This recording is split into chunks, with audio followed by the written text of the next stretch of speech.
இப்போ நெக்ஸ்ட் பார்க்க போகிறது பார்த்தீங்கன்னா இந்த சாஃப்ட்வேர் பேசிக் ட்ரைனிங்கோட பார்ட் 2.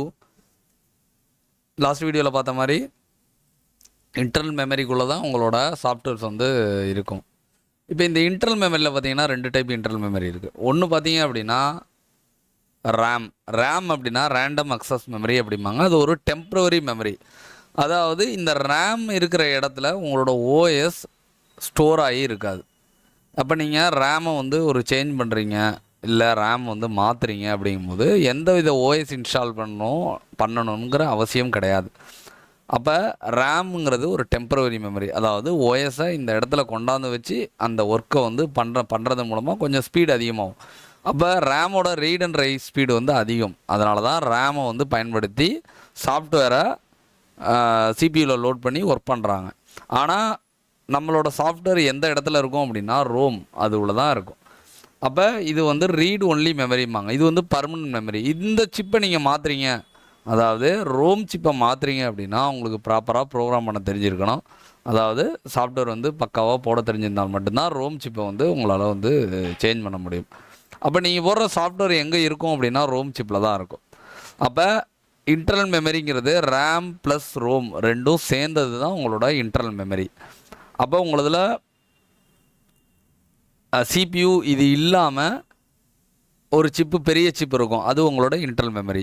அப்போ 2 சிப்பு மட்டும்தான் இருக்குது அப்படின்னா, அதாவது 2 பெரிய ஐசி மட்டும்தான் உங்கள் போர்டில் இருக்குன்னா, ஒன்று சிபியூவாக இருக்கும், இன்னொன்று வந்து ரேம் ரோம் சேர்ந்த இன்டர்னல் மெமரியாக இருக்கும். ஓகேவா? இல்லை உங்கள் போர்டில் நீங்கள் செக் பண்ணும்போது 3 விதமான சிப்பு பார்க்குறீங்க அப்படின்னா, சிபியூ தனி, ரேம் தனி, ரோம் தனி. இல்லைங்க எனக்கு வந்து 2 சிப் தான் இருக்குது அப்படின்னா, ரெண்டுலேயும் வந்து இஎம்எம்சி அதாவது மெமரி கார்டு தயாரிக்கிற கம்பெனியோட பேர் தான் மென்ஷன் பண்ணியிருக்கு. குவால்காம்னு எனக்கு தெரில, மீடியா டெக்னு எனக்கு போடலை அப்படின்னா, உங்களோட சிபியூ மேலே டாப் சைடில் உங்களுக்கு ரேம் வந்து பிளேஸ் ஆகிடும். அப்போ சிபியூ மேலே ரேம், சைடில் வந்து ரோம் வந்து பிளேஸ் பண்ணியிருப்பாங்க. அப்போ இதை தான் பார்ப்போம் மெமரிம்பாங்க. இப்போ நான் இதை வேறு போர்டில் இதை வந்து உங்களுக்கு நான் வந்து காமிக்கிறேன். ஃபஸ்ட்டு பார்த்தீங்க அப்படின்னா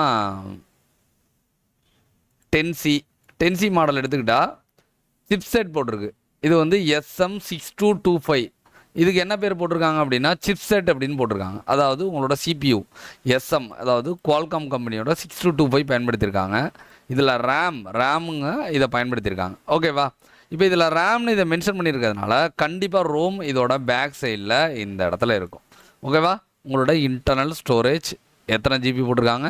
64 ஜிபி போட்டிருக்காங்க. அப்போ இந்த மாதிரி வேரியண்ட்டில் உங்களுக்கு ரேம் தனி, ரோம் தனி, ப்ளஸ் சிபி தனி. இதே MI 10i 5G இதில் பார்த்தீங்க அப்படின்னா 2 சிப் தான் இருக்குது. ஓகேவா? இது SM7225 குவால்காமோட சிபியூ, சிப்செட் 7225. பக்கத்தில் இருக்குது பார்த்தீங்கன்னா இன்டர்னல் ஸ்டோரேஜ் அப்படின்னு போட்டிருக்காங்க. அப்போ இது பார்த்தீங்க அப்படின்னா ரேம் ரோம் ரெண்டுமே சேர்ந்தது. ஓகேவா? இப்போ நெக்ஸ்ட்டு வந்து X3 Pro இதில் பார்க்குறீங்க. இதில் பார்த்தீங்கன்னா ரேம் சிப்செட் ரெண்டுமே சேர்த்து போட்டிருக்காங்க. அப்போ இதில் SECங்கிற வார்த்தை வந்து உங்களோட இஎம்சி தயாரிக்கிற ஒரு மேனுஃபேக்சரர் சாம்சங் எலக்ட்ரானிக்ஸ் கார்பரேஷன். அப்போ இதுவும் SEC இதுவும் SEC. அப்போ மேலே இருக்கிற ரேம் இது எடுத்திங்கன்னா உள்ளுக்குள்ளே ரோம் இருக்கும். ஓகேவா? இந்த மாதிரி செட்டப்லேயும் உங்களுக்கு வந்துருக்கும். அப்போ உங்களுக்கு இன்டர்னல் மெமரியில் 2 டைப் இருக்குது. ஒன்று ரேம், இன்னொன்று ரோம். ரேமை மாற்றுறப்ப நீங்கள் ஜஸ்ட்டு ஐசியை மாற்றினால் போதும். ஆனால் ரோமை நீங்கள் மாற்றணும் அப்படின்னா கண்டிப்பாக நீங்கள் சாஃப்ட்வேர் போடாமல் நீங்கள் வந்து சேஞ்ச் பண்ண முடியாது. நார்மலாக ஒரு சிப்பை எடுத்துகிட்டு ஐசி எடுத்துகிட்டு மாற்றுற மாதிரி ரோம் சிப்பை வந்து மாற்ற முடியாது. ஓகேவா? இப்போ நெக்ஸ்ட் பார்ட்டில் நம்ம சாஃப்ட்வேரோட அடுத்த லெசன் என்னங்கிறத பார்ப்போம். Thanks friends.